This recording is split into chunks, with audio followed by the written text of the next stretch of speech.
All right, welcome back to Not Another Buffalo Podcast. This is no longer a Buffalo Rumblings podcast. This is kind of an emergency pod for us. We did not plan on dropping a pod this week, but here we are. I just want to let you guys know that this episode is brought to you by Small City Realty. If you're looking to buy, sell, or manage property in Western New York, you got to contact Zach Corzilius at Small City Realty. That's 585-409-1088. 585-409-1088. Those of you who can hear us, you probably hear how crappy my mic sounds. I didn't bring any equipment with me back home to Buffalo. I'm in my parents' basement right now with a pair of earbuds in. Pat's in a closet. He just moved into somewhere. And Brando is in Florida. So this is definitely a throw together podcast episode, but with the news that happened this week, we were already going to have to record an emergency pod. And then we had some extra news today, which is that Vox Media has basically canceled Buffalo Rumblings for good. So we just found that out today. The podcast, the website should live on and articles and stuff, but okay. All right. Well, that's news. Yeah. So the podcasts are being dissolved. Said. We don't know what's going to happen with the RSS feed, the subscribers. So this is being released on our own podcast feed, which we started 3 years ago before we got picked up by Buffalo Rumblings. So if you're one of the people who never followed us to Buffalo Rumblings and you just listened to our first 17 episodes before we hopped on Buffalo Rumblings, welcome back after a 2-year hiatus.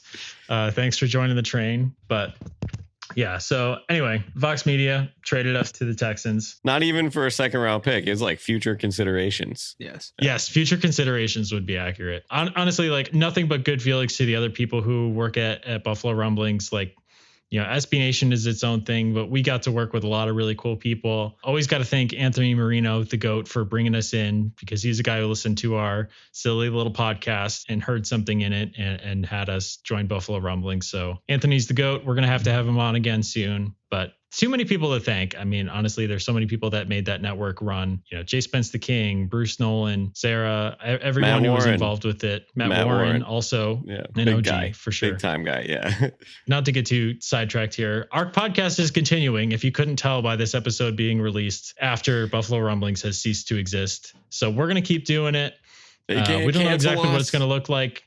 We don't know if we're going to be able to do something like putting together a channel on Apple Podcasts with all the other Buffalo Rumblings podcasts and retaining subscribers. So for now, we're just distributing our own show individually and then pushing it through our social channels, which thank you guys for following us there. So we didn't just totally go radio silent when Buffalo Rumblings went under. But, you know, like to go with this, every single person that has said thank you or good job, or we can help you in any sort of way, it's awesome. It's a flood of messages and notifications and kind words and supportive comments from so many people today. It's one of those things when we're talking or you bump into somebody that listens and it's like, wow, people do listen.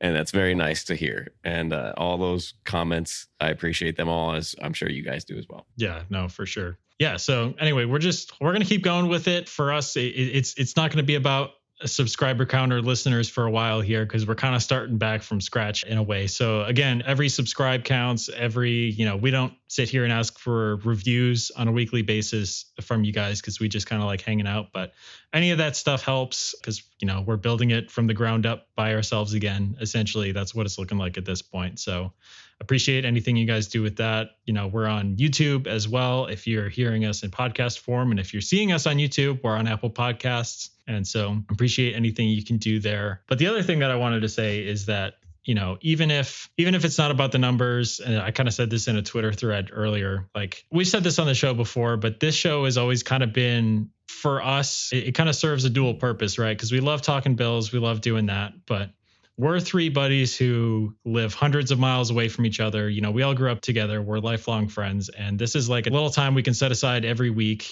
in our busy lives, with so much happening for all of us. And you know, people are, you know, big time changes in lives and watching everybody grow up. And, right. You know, I don't know if there's anything exciting happening in either of your lives, but it's not really in mine. But there might be one person on our show that we get to hang out with and see him have some moments here. Yeah. Well, I'm in a closet now because I've been promoted to dad duty here. So I have a son coming. in September, Luca. So I got to get all my cursing in now, before he can actually listen to the podcast and figure out what his dad's saying. But right. So. Well, don't worry. We'll bleep it out for you, Pat. So wow, this is a big news podcast. We're 6 minutes in and we haven't even gotten to the biggest Bills news in probably 2 years. I don't know. Might be longer. 2 years, probably. Von Miller, probably, right? It might be longer. And that also happened in the middle of a taping of an episode. Yes. So I've got my phone set up as a camera right now, but you guys might have to keep Twitter at the ready time. It's the hard part about using the phone as the camera, so you don't get that breaking news, right? Right. So John, exactly. We're talking breaking news here. You were on an airplane coming to Buffalo when the news broke about Stefon Diggs. Tell us about that. Well, anyway, so anyone who's flown Southwest before knows that it's great that they have free Wi-Fi. It's not full internet access or anything like that. You get free texting though. And it can be a little bit hit or miss. Actually, both the planes I was on, I was in the very back row of. So I don't know where the router is in those planes, but it's probably in the front. So it was going in and out. And I noticed that it was out. I was like, okay, I'll reconnect again. And all of a sudden, a bunch of, if you ever go out of airplane mode and you watch the flood of notifications come in, all of a sudden I saw the ESPN notification. I was like, I had to check is it still April Fool's Day? Like, what the heck is going on? And honestly, if I had seen it on Twitter before I saw the ESPN notification, I wouldn't have believed it. I'm still a little bit in disbelief. And, my significant other next to me, and she can't believe it either. And we're just both sitting there in shock. And, you look up, I'm in the back of the plane and everyone's kind of looking around and talking to each other because we were flying into Buffalo at that point. We landed probably 2 or 3 hours after that. And I'm like, okay, Southwest also has, this is not an advertisement for Southwest, but they have if you want live to sponsor TV. Southwest. Right. Yeah. Don't let me talk about my experience last Christmas when I didn't have my luggage. No, we're going to talk about how they're adding nonstop flights from Nashville to Buffalo. They are. So I'm going to be in Buffalo a lot more often because they have nonstop Nashville to Buffalo starting in May. But anyway, getting off topic here. So they have live TV, right? So I'm like, okay, straight to ESPN. I can't get Twitter right now. I can't get Facebook, can't get anything. Straight to ESPN. Old school on and I'm watching TV. this. I'm flipping between ESPN1, ESPN2, NFL Network. Nobody has any coverage. The NFL is showing the Bengals and Rams Super Bowl. Stephen A. Smith is interviewing a WWE star about the upcoming WWE. And this WWE guy is talking about his toughest losses. Like that stuff wasn't determined ahead of time. And I'm like, talk about what is happening. Like they have the update at the bottom of the screen. And I'm like, Stephen A., give me something. Tell me what's going on here. So that was, anyway, yeah, WWE must pay dearly for its coverage on ESPN. But I don't know, Brandon, how did you find out? You said you had something too funny that was happening? Yeah, so I'm in Florida right now for my school spring break. Came down here to see my dad again, like I did in February. And when I'm down here, I'm golfing. I'm golfing from sunrise to sunset. And it's 36 holes a day, or it's 18 holes and then 9 holes, whatever it is. And I'm always by myself, so I always get paired up with people. And I always get paired with the coolest dudes every time. And I'm with these guys. This guy's a teacher from California. They're both from Arizona, and the one guy lives here now, and he's a Bucs season ticket holder, but they're Cardinals fans. They're like big Cardinals fans. So we're talking shop, right? We're talking football. We're talking players. Kyler Murray, Josh Allen, Lorenzo Alexander came up because he was a former Cardinal. And they're like, so what's going on with Steph Diggs? And I was like, guys, we're not slandering Steph Diggs here. I was like, the guy's going to be a Bill, 32 million dead cap if we trade him. He gets a bad rap. The guy is elite of elite. He's a competitor. He raised the standard in Buffalo. I love him. I have his jersey signed and framed above my couch in my living room. John, I you not, brother. We are at the tee box. We all tee off. We are driving to our balls, which all three of us hit into the fairway. And I get a text, Steph Diggs traded, ? And I look at the guys and I'm like, yo, I think Steph Diggs just got traded. And they're like, what? What were you just talking about? And I'm like, I just got a text, and then I got more texts, and then my phone just goes bzz, bzz, like it's just like going off with these notifications. And I was like, so upset, man. I was so upset. In the middle, I couldn't hit my 7-iron 150 yards out. I had 4 holes left. I was so flustered. It was like, how am I supposed to focus in this golf round? And they were really funny because they're like, that's a huge deal. And they're like, okay, who else do we want to get traded in the NFL? Because all we have to do is talk about them, and then they're going to get traded 30 seconds later. So it was really funny. I was so confident and gung-ho that this man was going to be on our roster next season. And he was. traded. So I was really upset, and it's kind of healed a little bit. I've rebounded my initial shocking feelings, but I was really flustered yesterday during this round of golf. I did not really hit too many good shots after that. I was on my phone a lot, and it got quiet. I didn't talk to those guys a lot, and they kind of knew I was going through something, and I was having a hard time. So I thought that was funny and ironic and unfortunate. But Pat, what were you doing? Were you anywhere crazy? Anything happened? I was at work, MCC Go Tribunes, and I get a message from Brandon. Well, first I get a message from John, and he's like, yo, I'm on a plane and I just got the Diggs notification. What the actual is April Fool's Day a few days late.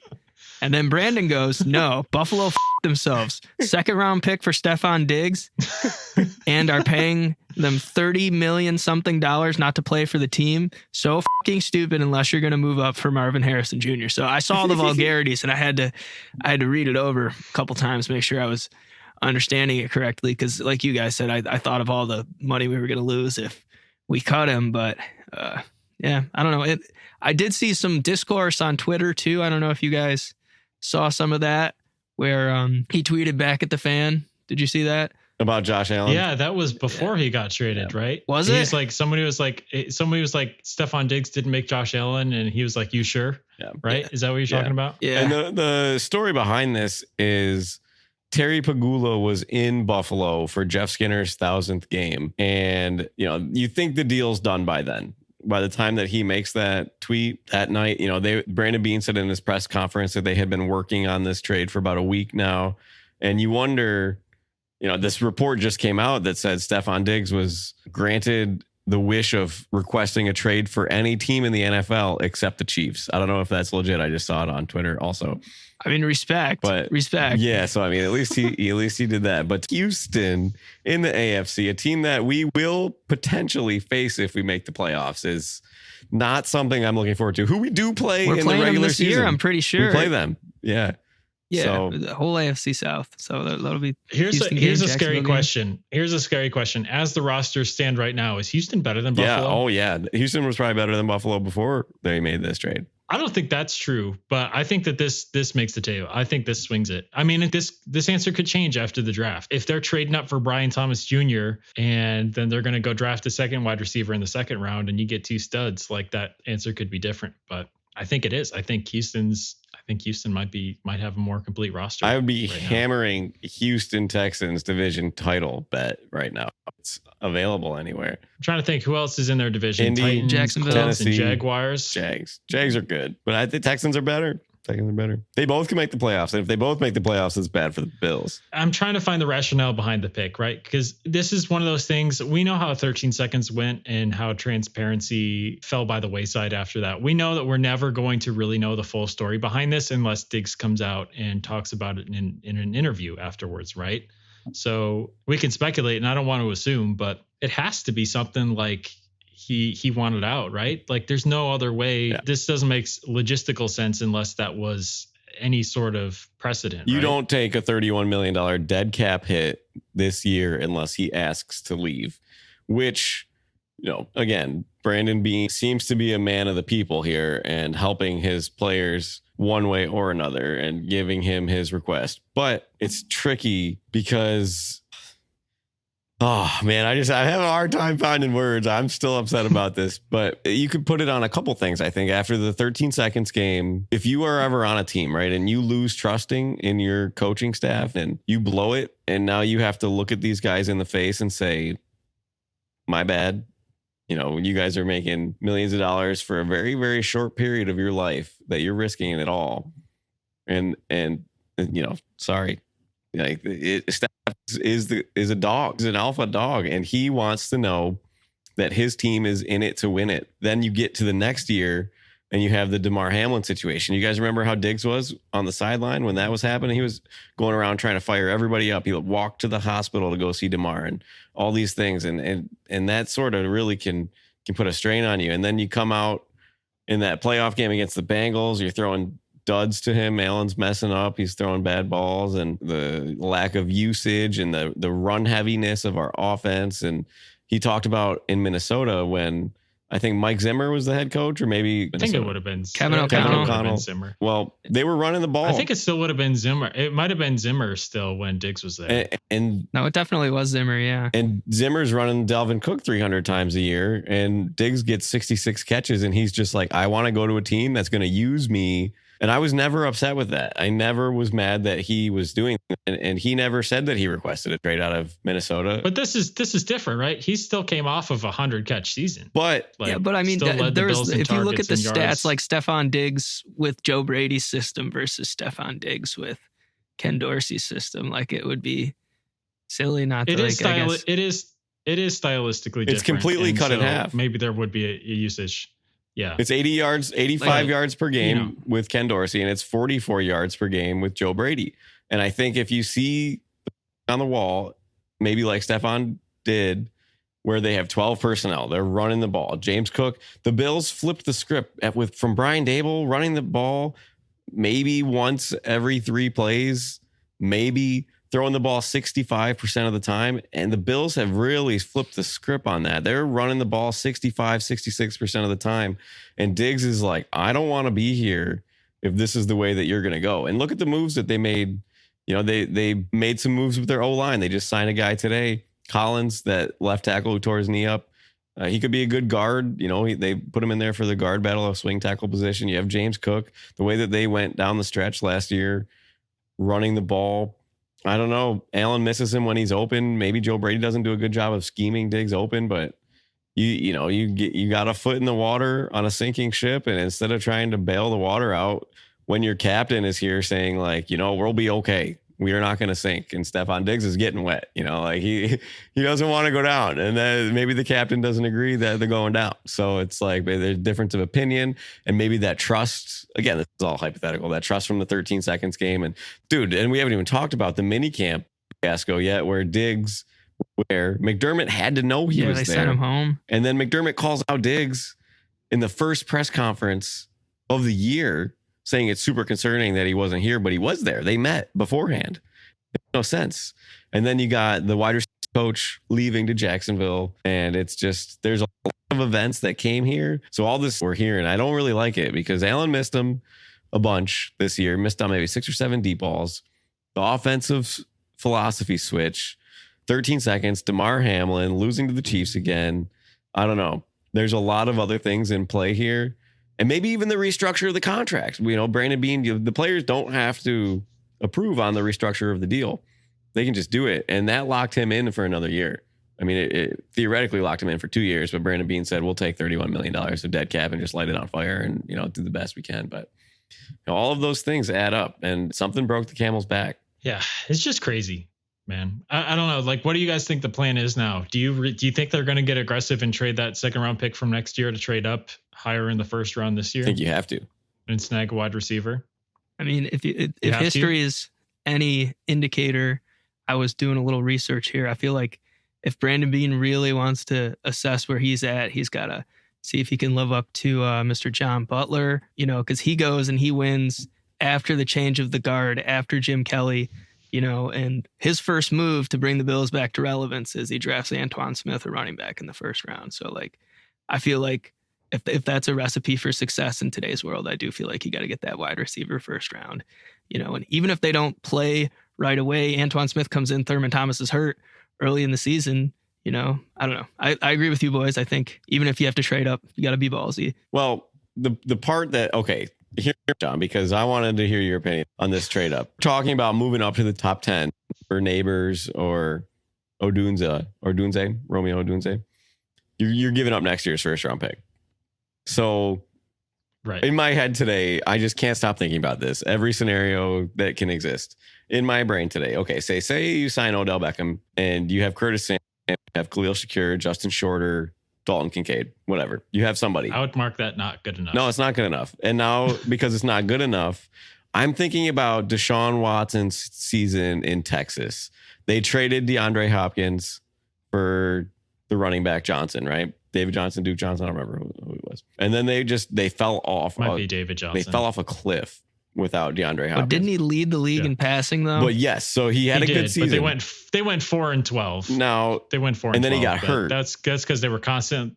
that's because they were constantly down in games and he was always having to pass the ball. So garbage time yards kind of made up for And that. I don't think the Bills defense would ever get that bad with McDermott there. But in my brain, I'm thinking, okay, now Josh Allen's going to have to run more to get these yards more. Josh Allen's going to be susceptible to more hits. Now, say Josh Allen gets hurt because of the lack of weapons, because of how much he has to put his body on the line. And now if Allen's missing any time, it's not a really dark place that day, man. I'm like, and now we have to trade next year's first to try to move up, but then something happens with Allen because this rookie, growing pains, and Allen has to run more and he's taking the ball a little longer. He's taking more hits, and now Allen misses time. We're losing games. You missed the playoffs, and now you just gave up a top 15 pick next year, all because of this domino effect of the roster not having the guys to run to get open. And then we're not even talking about how much coverage Diggs takes on the defense.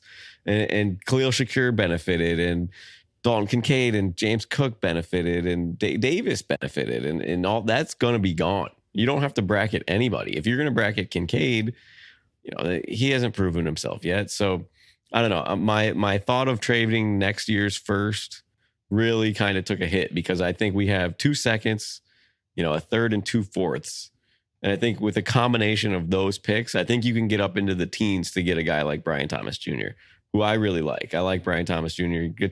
That was my best idea. Yeah. I think trading up into the mid-teens and getting Brian Thomas Jr. is the best thing you could have going. And I think you could keep. And I'm not a good evaluator of talent or anything like that, but you see the form. He looks like a Julio Jones, but faster. Right? Well, I feel like he's a hybrid blend of these guys. It's like he got the speed of Jamar Chase, but the size of T. Higgins and the hands of Julio Jones and the route running of Stefon Diggs, and takes the top off like of Deshaun Jackson. So he's kind of got a bit of everything. But to get up there, you got to find a guy. And you're looking at the draft board. Think of NFC teams that have wide receiver ones on the draft board. Seattle might be at 12. New Orleans is at 14. They're at 19. And Cooper Kupp, DK Metcalf, and Tyler Lockett, Chris Olave, Tyler Lockett, Chris Olave, and crew. So those guys could afford to move down, but it's a scary thing. I don't know, trading, or you wait till June 1st after the draft, you make your move up. And this is what Brandon Beane said in his conference. So there's a lot of time left, right? It's April 1st, April 2nd, April 3rd. What are we? April 4th, whatever, April 3rd. And he's like, we're not better today, but there's a lot of time. So you get the $10 million from Trey White's cap hit freed up on June 1st. Maybe you move for Brandon Ayuk after the draft. Maybe you make your move up in the draft into the teens. You get a guy that you like Brian Thomas Jr. You use that first round pick from next year, get Brandon Ayuk, sign him to an extension, load it with bonus money. So his first year salary is like $6 million. And next year he's making 22, 23, 24. When you're going to get this 30 mil off the books. Now you're flush, right? Now you got your rookie and a stud. And I think that's the best case scenario. And I think if Brandon Beane, wants to keep this trust that was built on Bibles, gold bricks, and whatever he's drinking over there, I think he's got to make a move for something. He's got to be ballsy here. There's a lot of options at play. Sorry, guys. I should have left this beer glass full so you could read the side of it. Well, that means you wouldn't have drank it, does John. say the famous. If there's ever an excuse or a time in history for Bills fans to be drinking, it's the time. No, for sure. Brandon, I'll do you one better on best case scenario. I think that the best case scenario is that they don't have to use their next year's first round pick in any scenario, right? But that means you have to hit on 1 to 2 wide receivers, right? You need somebody to come in and be an impact player right away. And when you think about this receiving core, I mean, it's so young. Even Khalil Shakir seems like still young when he's going to be the veteran in the room. And Dalton Kincaid, just his second year, is going to be maybe one of your biggest targets at this point, because you're going to ask him to play a Travis Kelce-like role, like what the Chiefs offense is right now, where they have a slew of semi not really talented wide receivers. And now one of them might not be on the field this coming year, or at least won't be able to rent a car for the next year or so. We don't really know what that's going to look like. But was Rashee Rice, was he a first round pick? He was a second round pick. Yes, I believe he was a second rounder. So I mean, if we get a second round pick, he almost had like 950 receiving yards. I mean, I don't know. Even if you get something like that, the second round, Buffalo Bills, that's like dream scenario. Yeah. Well, it's so funny that this happened too, because I mean, we were talking weeks ago, my scenario was like, take 2 wide receivers in the first 2 rounds. Like, you need a wide receiver. You need to hit on it. And when you need to hit on it, you can't afford to miss. And you're not going to miss on 2 guys at this point. So I'm still team take 2 wide receivers. And I think now that you have that additional second round pick next year, use that to trade up as high as you can in the first round and then take your second pick where you stand. Still take a wide receiver. You can sign free agents like we've seen, like they just signed an offensive tackle and they're going to fit it under the cap. You can sign a D tackle here or there to fill in the back half of your roster. You might be able to steal somebody in the later rounds of the draft at those positions. And I guess you could do that a wide receiver too, but I don't know. I think that 2 top wide receivers is still like my number 1 choice because now you definitely they're both making the roster, right? There's no chance of them missing the roster at this point, which, would be embarrassing for a first or second round pick to not make your roster. It has happened before, but it's like you definitely have space. Do you know one off the top of your head that, I'm thinking of I don't know. There's definitely been for a 6th the year after. There's been a second round pick. Maybe it's a 3rd round pick that I'm thinking of. There's definitely been 3rd round picks who haven't made rosters in the past. I think one happened on the Titans a couple of years back.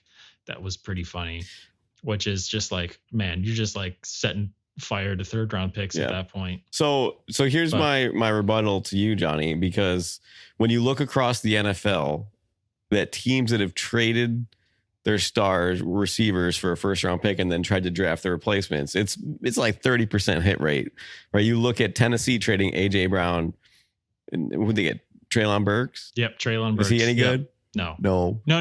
That's the right person, but he's not any good. And then you look in Arizona and they had to sign. Well, okay, you look at the Ravens. They traded Hollywood Brown, and Rashad Bateman was their first round wide receiver. Was he any good? The book's still a little bit out on him. He's not anything. He's not anything crazy though. He's definitely not elite at this point. I'll tell you what, John. It's definitely not a best-selling book. So the other guys, you look around. I'm gonna have to put that on the next NABP glass.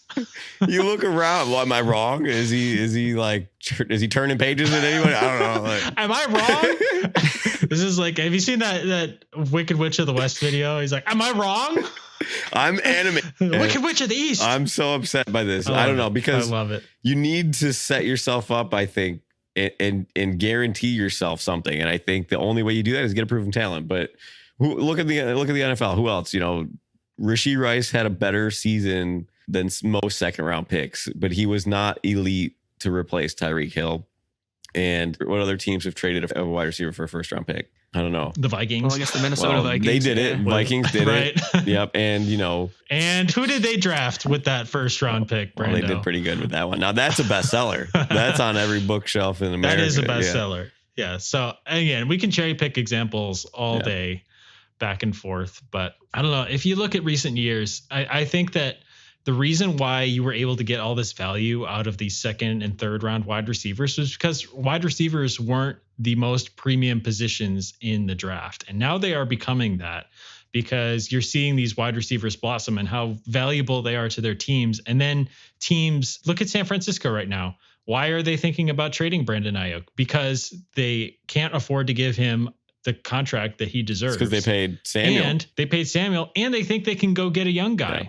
They think that they're the ones who want to go get a cost-controlled contract with a guy who might even be as electric or more electric than Brandon Ayuk. Yeah. So I'm all for team swinging on young guys, because draft picks, it's at this point when you have Allen, which is going to be such a big cap hit, you're not a team that can, like the team that you were when you paid Diggs and you brought him in, that's not the makeup of the roster anymore.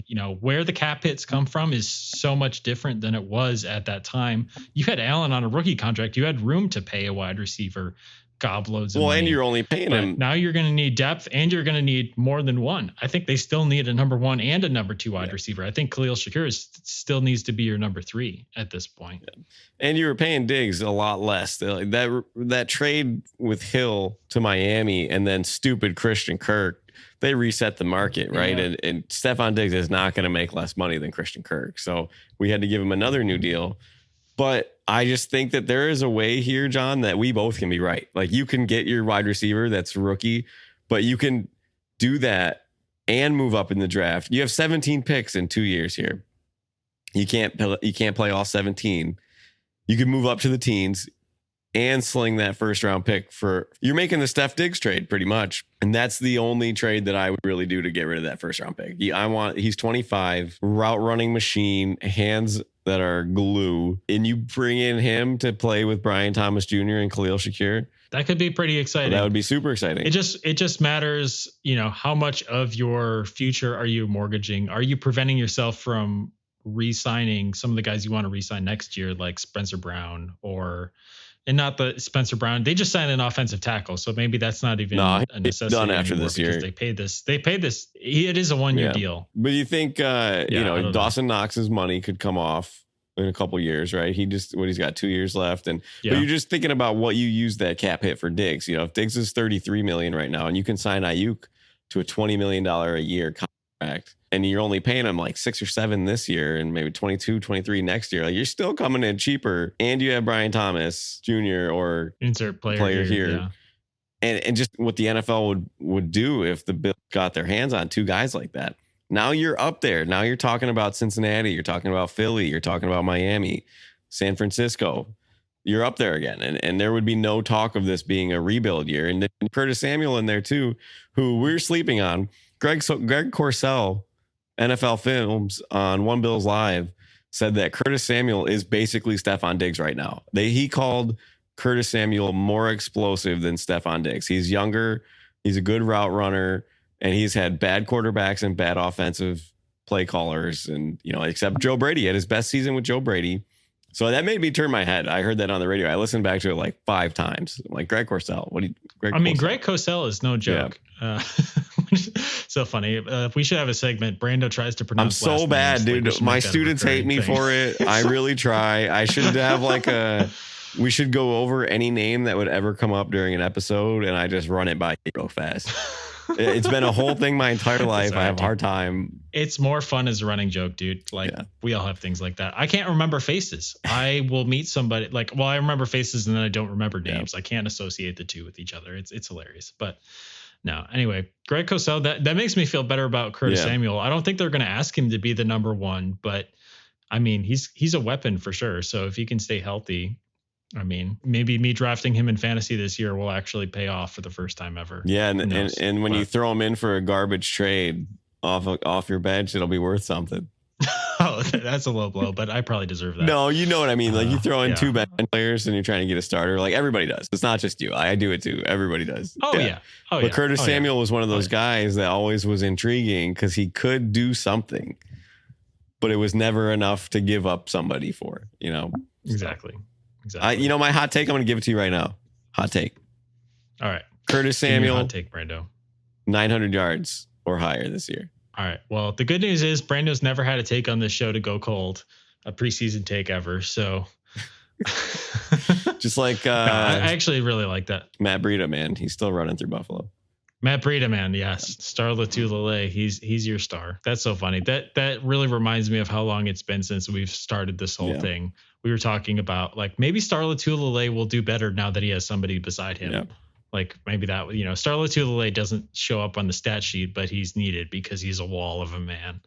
Well, Daquan Jones does his job better. I would definitely agree with that. Yep. All right, boys. Well, if you guys don't have anything else, I think we're going to get out of here. Again, thanks to everybody for tuning in. This is the first episode in 3 years that hasn't been on Buffalo Rumblings. So again, really appreciate if you guys would subscribe, add a review, all that kind of interaction helps. You can find us on all platforms at Not Buff Podcast. So that's Instagram, the ghost of Twitter, YouTube, Threads. I'm missing one, but that's pretty much most of what we're active on. So at Not Buff Podcast, you can remember it. It's because we're all not buff. Anyway, also just be sure to follow all the other Buffalo Rumblings content creators to see what they're doing with their platforms moving forward. I'm sure everyone's going to have their own thing. Some people will continue their show. Some people might not at this point. So, I know some people in Buffalo Rumblings are taking a break here, but we're going to keep plowing through. We're going to keep going. Pat, you okay there, buddy? Yeah, I was just doing it once over, making sure I gotta make sure baby mom's going to be very upset if I leave. I have a glass of chocolate milk somewhere in here, and I got to make sure I find where that is. I can't leave that in here. She'd be upset. So that's funny. Well, next week we'll be back with a slightly higher quality episode where the audio quality isn't questionable and half of us are not in our usual environment and stuff like that. But again, thank you everybody for tuning in. Thank you for all the kind words on social media and all that stuff through this whole thing with Buffalo Rumblings being discontinued. And yeah, until next time, guys, we'll be back next week. Go Bills. Go Bills.